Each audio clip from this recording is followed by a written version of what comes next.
Sachez-le, il n'y a pas de petit investissement. Regardez ça, 1000 euros dans les années 80 tout simplement. Donc, alors c'était vraiment en 1980.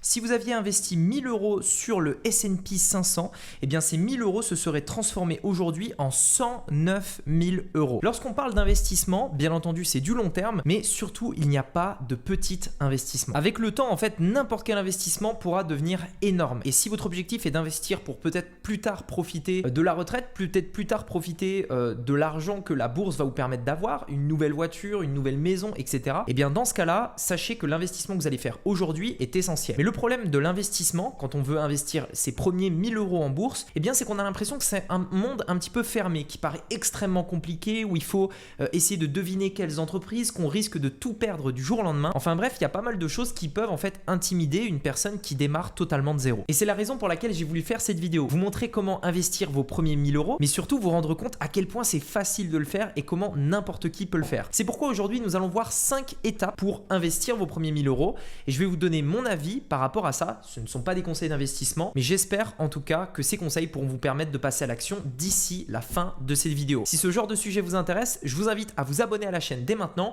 et on commence donc tout de suite avec la première étape. La première étape consiste à faire un point sur l'argent que vous avez à disposition.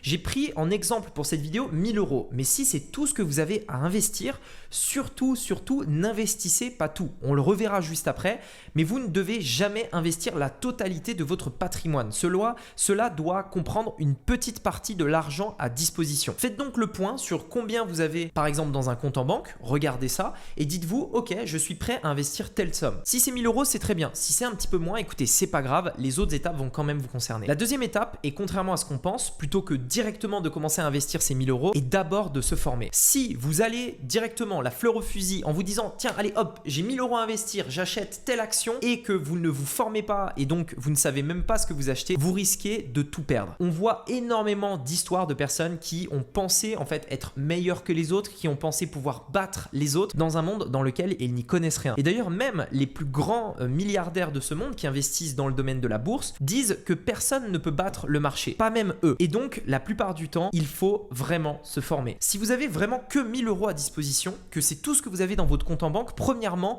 n'investissez pas tout. Deuxièmement, investissez en priorité sur de la connaissance. Pour ma part, si j'avais 1000 euros à investir, ce que je ferais, c'est que je mettrais ces 1000 euros dans une formation et ensuite j'économiserais tout simplement pour pouvoir gagner de l'argent à mettre de côté et à investir régulièrement tous les mois. N'oubliez jamais que ce qui vous coûte le plus cher, c'est ce que vous pensez savoir avec certitude et qui est faux. Abraham Lincoln a d'ailleurs dit quelque chose, si vous pensez que l'information coûte cher, essayez l'ignorance. Acheter une formation, c'est acheter les connaissances qui vont vous faire gagner du temps pour aller beaucoup plus vite, mais également vous donner les choses que vous ne pourriez pas deviner par vous-même pour économiser énormément d'argent sur le long terme. Que ce soit dans le choix de vos investissements ou dans l'optimisation de la fiscalité, des frais, etc. La troisième étape, maintenant que vous êtes formé, est de définir une somme, non pas que vous êtes prêt à investir, mais que vous êtes prêt à perdre. À vous de vous poser sur une feuille et de vous dire très bien, j'ai tant dans mon compte.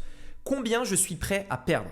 Généralement, quand vous achetez des babioles comme des chaussures, peut-être un nouveau téléphone ou un ordinateur par exemple, c'est une somme que vous êtes prêt à perdre. Dans la bourse, c'est exactement pareil. Le montant par lequel vous devez démarrer, ça doit être une somme que vous êtes prêt à perdre. Si cette somme est de 1000 euros et que vous êtes prêt à perdre 1000 euros et que ça vous fait ni chaud ni froid, dans ce cas-là, commencez avec 1000 euros. Si par contre, vous n'êtes pas à l'aise avec le fait de perdre 1000 euros, mais par contre perdre 50 ou 100 euros pour vous, ce n'est pas grave, dans ce cas-là, commencez avec cette somme-là. N'investissez jamais ce que vous avez peur de perdre. Investissez ce que vous êtes prêt à perdre. La quatrième étape, maintenant que vous avez un montant défini, c'est de trouver un broker. Et je vous conseille fortement un broker en ligne. Le broker, c'est quoi? C'est simplement un intermédiaire qui vous permet d'acheter en bourse. Imaginons que vous avez 50 euros. Concrètement, comment on fait pour acheter une action? Comment on fait pour acheter en bourse? On va pas au supermarché, on va pas... Enfin, vous voyez ce que je veux dire? Et en fait, comment on fait ça?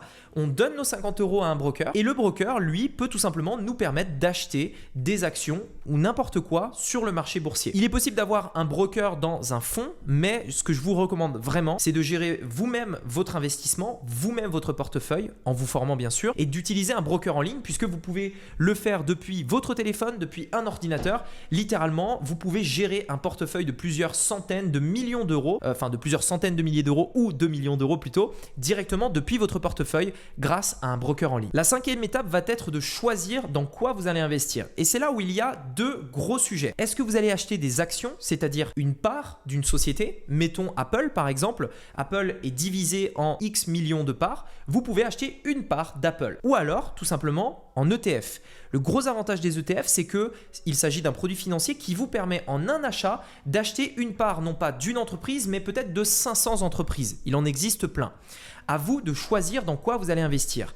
Mais c'est là où vous devrez faire le bon choix. Choisir le bon investissement et au bon moment. Et c'est là bien entendu où la formation va vous servir. Au moment de choisir quoi acheter, il faudra que vous soyez prêt et formé. Mais sachez-le, cela constitue la cinquième étape pour investir. Souvenez-vous la somme que vous êtes prêt à perdre. Une fois que vous allez commencer à investir, il est fort probable que ça monte ou que ça descende. Il y a peu de chances que ça reste stagnant. Eh bien, c'est là où il faudra faire très attention par rapport à l'émotionnel. Sachez-le, l'investissement en bourse est ce qui coûte le plus cher à la plupart des gens, tout le monde vous le diront, c'est les émotions.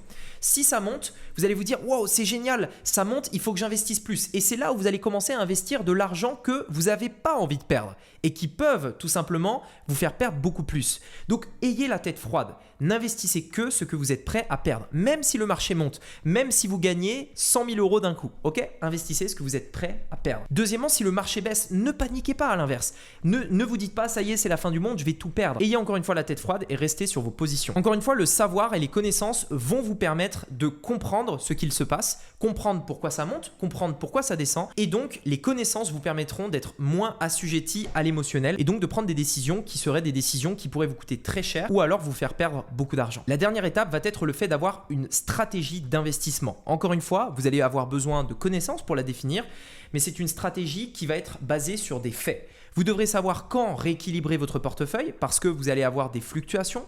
Vous devrez savoir quel montant investir tous les mois. Vous y fiez à chaque période. Vous fiez à votre plan. Vous devriez savoir quand est-ce que vous devrez alléger vos positions, quand est-ce que vous devrez prendre vos bénéfices, comment éviter les cracks. Bref, vous devez avoir une stratégie carrée. Vous allez démarrer bien entendu avec une somme que vous êtes prêt à perdre, mais très rapidement, vous devrez commencer à vous constituer une vraie stratégie si vous voulez gagner sur le long terme avec de l'investissement en bourse. Si vous souhaitez d'ailleurs aller un peu plus loin, j'ai réalisé une formation gratuite dans laquelle je vous montre exactement comment constituer cette stratégie et comment commencer à investir dès maintenant. La formation est gratuite, c'est le premier lien dans la description et vous verrez que dans cette formation, j'investis 6 000 € en direct sous vos yeux. Tout ce que vous avez à faire est de cliquer sur le premier lien dans la description pour y accéder dès maintenant. Également, dites-moi dans les commentaires si vous avez des questions par rapport au fait de commencer à investir, que ce soit sur le choix d'un broker, sur la somme à définir pour commencer à investir. Et sur ce, on se dit à très bientôt pour une prochaine vidéo. C'était Rémi, à bientôt, ciao.